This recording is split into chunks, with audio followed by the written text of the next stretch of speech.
Terpantas, terkini dan sahih. Bila-bila masa, di mana jua. Berita di jari. Subscribe YouTube Bulletin TV3. Buletin 1.30 11 Februari bersama saya Syahira Isati Yaakob. Tajuk utama hari ini. Dua sahabat maut dirempur pemandu mabuk.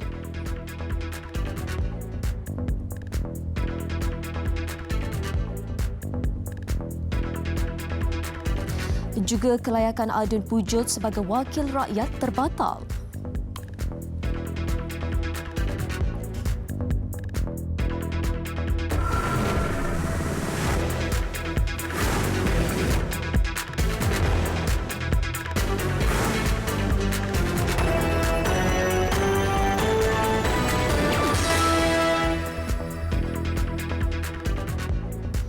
Bismillahirrahmanirrahim. Assalamualaikum dan salam sejahtera. Lagi kemalangan membabitkan pemandu mabuk. Kali ini dua sahabat maut setelah dirempuh pemandu wanita di kilometer 13 Lebuh Raya Lingkaran Luar Butterworth, arah Sungai Dua, Pulau Pinang awal pagi tadi. Dalam kejadian jam 2.30 pagi itu, Muhammad Syaiful Hilmi Rusidi, 21 tahun, yang bekerja sebagai juru elektrik dan pembonceng Muhammad Amin Najmi Azman, 19 tahun, disahkan meninggal dunia di lokasi kejadian. Ketua Polis Daerah Seberang Perai Utara, Assistant Commissioner Nozaini Muhammad Nur berkata, siasatan awal mendapati kemalangan berpunca daripada sebuah kereta yang dipandu pemandu wanita 47 tahun yang melanggar belakang motosikal ditunggangi mangsa. Katanya ketika kejadian pemandu itu dalam perjalanan pulang ke rumah ibunya di Kepala Batas dari sebuah pusat karaoke di Jalan Raja Uda. Hasil ujian alkohol yang dijalankan mengesahkan dia memandu di bawah pengaruh alkohol namun air kencing negatif dadah. Susulan kejadian, wanita terbabit ditahan reman 4 hari bagi membantu siasatan.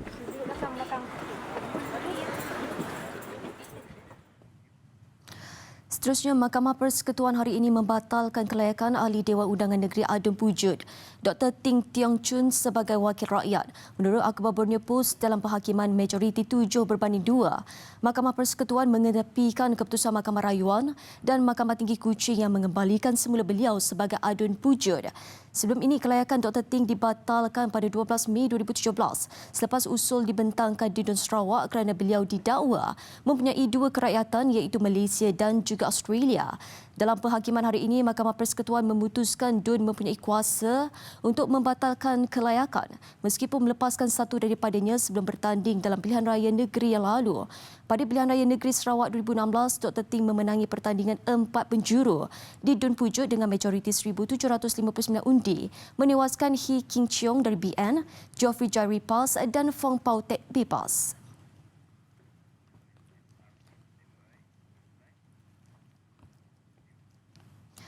Bekas Menteri di Jabatan Perdana Menteri Datuk Seri Jamil Khair Baharom ketika menjadi saksi prosedur SRC International Senyum Berhad hari ini mendedahkan lebih terperinci berhubung pertemuan dengan almarhum Raja Arab Saudi Raja Abdullah. Menurutnya, mesyuarat tidak rasmi di Riyadh pada Januari 2010 adalah jemputan Raja Abdullah dihadirinya bersama bekas Perdana Menteri Datuk Seri Muhammad Najib Tun Razak, bekas Menteri Luar Datuk Seri Anifah Haman dan bekas Duta Malaysia ke Arab Saudi Said Omar Al-Sagaf. Datuk Jamil Khair berkata demikian ketika membacakan keterangan saksi di hadapan Hakim Mahkamah Tinggi Kuala Lumpur, Muhammad Nazlan Muhammad Ghazali. Beliau yang juga saksi pembelaan kelima mendedahkan walaupun perbincangan sulit hanya membabitkan dirinya, Datuk Seri Najib dan Raja Abdullah, namun bekas Perdana Menteri itu turut berkongsi maklumat sumbangan derma kepada Datuk Seri Anifah dan Said Omar. Menurutnya, sejurus selepas mesyuarat utama yang dihadiri oleh semua pihak dan wakil Arab Saudi Raja Abdullah kemudian sempat mengadakan perbualan sulit dengan Datuk Seri Najib. Jelasnya, kandungan perbualan sulit itu merangkumi aku janji Raja Abdullah untuk memberi sumbangan dana selepas mesyuarat tersebut yang akan dibuat ke satu akaun persendirian Datuk Seri Najib. Datuk Seri Jamil juga memaklumkan dana yang disalurkan ke akaun persendirian itu untuk memudahkan dan melicinkan perjalanan pemerintahan terutamanya untuk kegunaan politik menjelang pilihan raya umum ke-13. Perbicaraan yang masuk hari ke-78 bersambung dengan Peguam Bela Tan Sri Muhammad Syafiq Abdullah ketika ini melakukan pemeriksaan utama. Kerajaan Negeri Kedah akan memantau kes membabitkan seorang guru yang membelasah muridnya di sebuah sekolah di negeri itu. Exco Pendidikannya Dr. Salmi Said berkata pihaknya sedang mendapatkan maklumat terperinci mengenai kejadian dan akan menilai daripada pelbagai perspektif bagi menyelesaikan isu itu. Ia termasuk kemungkinan guru terbabit mengalami tekanan kerja berlebihan. Jadi biasalah guru ni berhadapan dengan pekerjaan dia dengan pelajar yang pelbagai jenis, yang pelbagai disiplin masalah dan sebagainya. Jadi guru ni dia datang ke sekolah tu dengan keadaan bahawa dia datang untuk memberikan pendidikan yang sebaiknya kepada pelajar. Jelasnya kes itu masih dalam siasatan pihak polis dan guru terbabit kini direhatkan. Dr. Salmi menasihatkan semua guru mengambil maklum mengenai prosedur operasi standard pengurusan murid di sekolah bagi mengelakkan mereka mengambil tindakan di luar ketetapan pihak Kementerian Pendidikan. Dr. Salmi berkata demikian merujuk kepada insiden seorang guru membelasah anak muridnya yang tular di media sosial. Siasatan dijalankan mengikut Seksyen 323 Kanun Kesesaan kerana mendatangkan kecederaan tanpa menggunakan senjata. Polis masih menunggu arahan lanjut daripada Pejabat Timbalan Pendakwa Raya berhubung kejadian 3 pelajar tingkatan 2 yang dibelasah 5 pelajar tingkatan 5 di sebuah sekolah berasrama penuh Rabu lepas. Ketua Polis Perlis, Datuk Surina Saad berkata tindakan untuk mendakwa atau tidak bergantung kepada arahan berkenaan. Terpulang pada DPP. Siasatan akan dibuat dan kita minta DPP untuk buat keputusan lah sama ada untuk kita tuduh ataupun tak.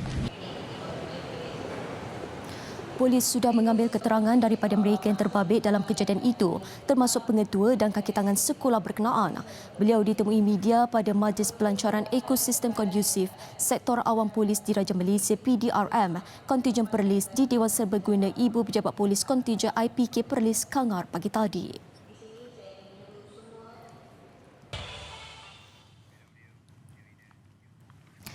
Pendidikan mengenai rasuah dalam kalangan masyarakat adalah elemen penting dalam usaha mewujudkan satu ekosistem yang tidak bertolak ansur dengan gejala itu.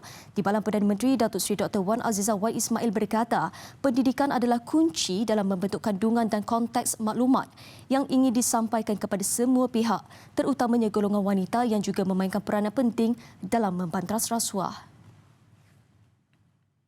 So what is crucial is the context and content of this education, advocacy programs, and how we customize this for the various stratum of women in our societies. It must also include building capacity, capacity building, through awareness programs about the different impact of bribery on women's everyday lives by using all available mediums. Beliau berkata demikian dalam ucap tamanya di Symposium on Gender Mainstreaming and Women Empowerment to Fight Corruption di Putrajaya siang tadi. Jelasnya usaha perangi rasuah boleh dipergiat lagi dengan membabitkan wanita dalam pembangunan program serta polisi anti rasuah di peringkat nasional. Tegasnya kerjasama ekonomi Asia Pasifik APEC juga perlu dalam usaha mewujudkan sistem yang memperkasakan wanita di sebuah peringkat dan struktur memerangi rasuah yang lebih efektif dalam sektor awam dan swasta.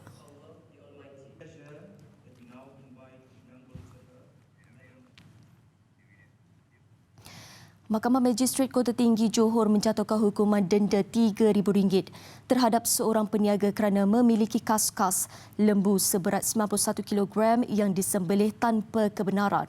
Keputusan dibuat selepas tertuduh mengaku bersalah sebaik pertuduhan dibacakan.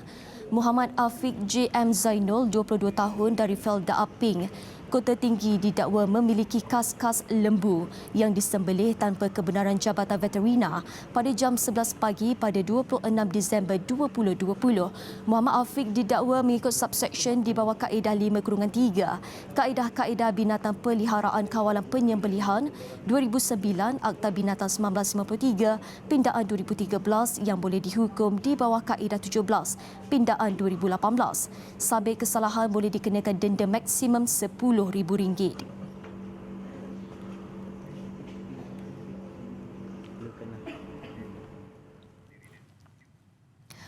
Selepas Bank Simpanan Nasional dan Bank Rakyat mengumumkan tawaran penangguhan sementara pembayaran pinjaman bagi pelanggan usahawan kecil dan sederhana, hari ini 4 lagi bank mengumumkan perancangan mereka untuk membantu pelanggan yang terkesan akibat penularan wabak novel coronavirus.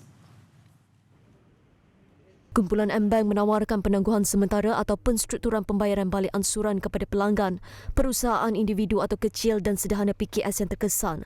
Sebagai tambahan, M-MetLife dan M-MetLife Takaful memperkenalkan bantuan kewangan untuk membantu pemilik polisi. Public Bank pula menawarkan moratorium sehingga 6 bulan. Ini selain menyesuaikan permintaan pelanggan untuk menstruktur atau menjadualkan semula pinjaman dan pembiayaan mereka.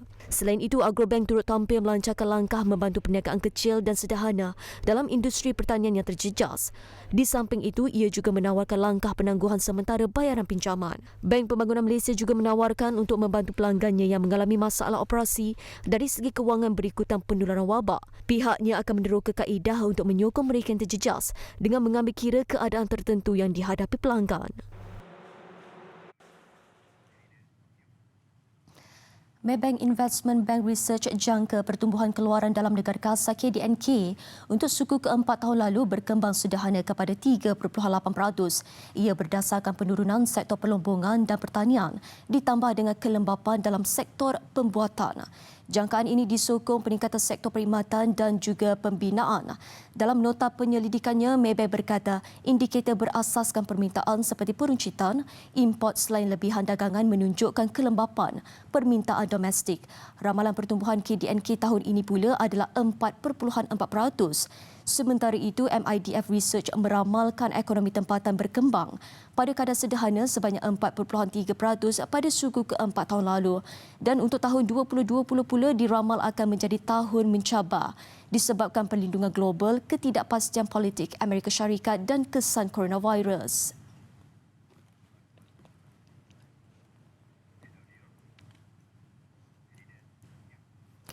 Idea kreatif membuat bakul menggunakan surat khabar lama memberi rezeki tambahan buat seorang nenek kepada 13 orang cucu.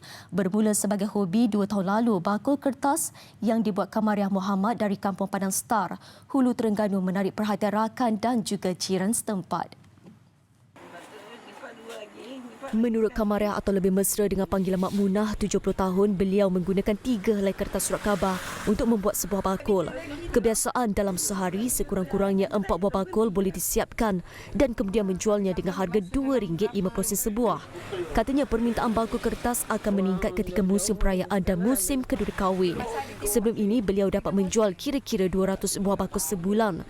Namun jumlah ini mula berkurangan kerana kesukaran mendapatkan bekalan kertas surat khabar.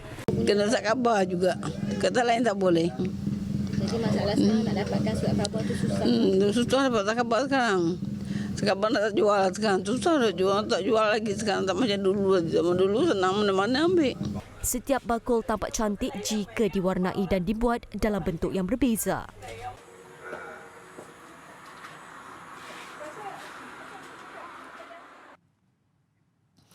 Laporan antarabangsa, sekurang-kurangnya 6 dilaporkan maut akibat ribut kiara yang melanda beberapa negara di Eropah. Ia turut mengakibatkan perjalanan terjejas manakala ratusan penerbangan dan perkhidmatan kereta api dibatalkan. Seorang lelaki dilaporkan maut manakala seorang lagi dilaporkan hilang di selatan Sweden apabila bot dinaiki mereka terbalik. Di Republik Czech, seorang lelaki maut ketika keretanya melalui sebatan jalan raya ketika mangsa cuba mengilap pokok yang tumbang. Beberapa orang lain turut cedera di negara itu apabila angin kencang bertiup pada kelajuan 180 km sejam. Lebih 100,000 penduduk terjejas. Di Slovenia, seorang lelaki berusia 52 tahun maut ditimpa pokok ketika dalam perjalanan di timur laut negara itu. Di selatan Poland pula, seorang wanita berusia 40 tahun dan anak perempuannya terkorban selepas bumbung rumah mereka diterbangkan ribut. Sementara itu, menurut polis London, seorang lelaki maut selepas kereta dipandunya dihempak pokok ketika melalui jalan raya di barat daya ibu kota itu. Kiara dikategorikan sebagai antara ribut yang paling ganas melanda rantau itu.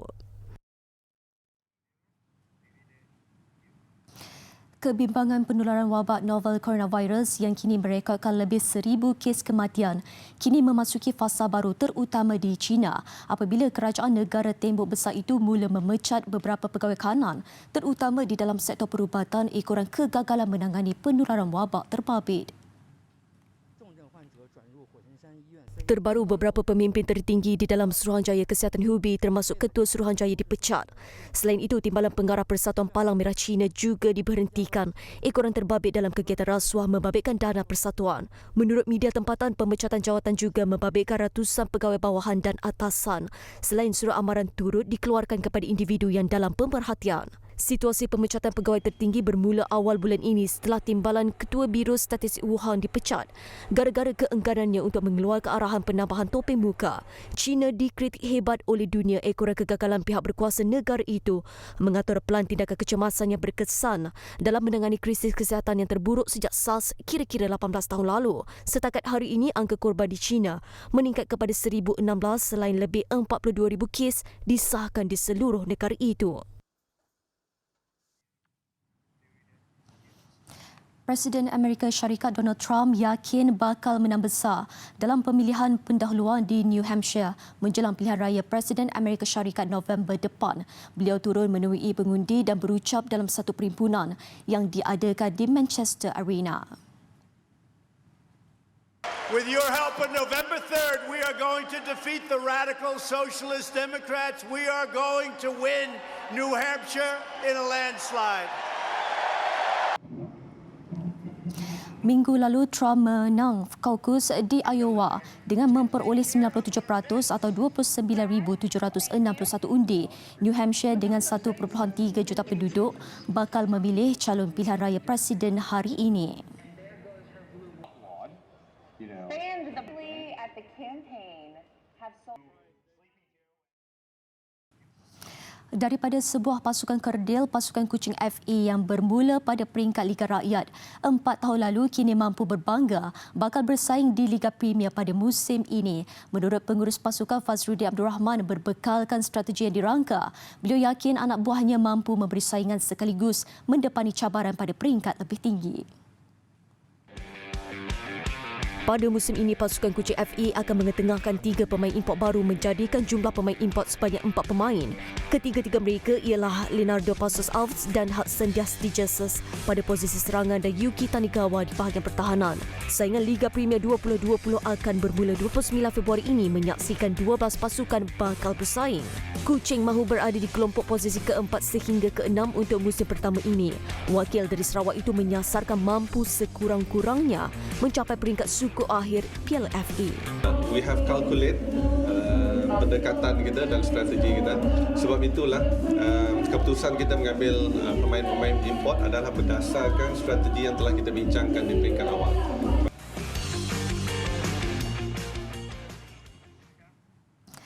Sekian paparan Buletin 1.30. Kami tinggalkan anda dengan suasana sekitar kejohanan lumba basikal rentas ribut Kiara yang diadakan di Belanda. Saya Syahira Izzati Yaakob. Salam hormat dan Assalamualaikum.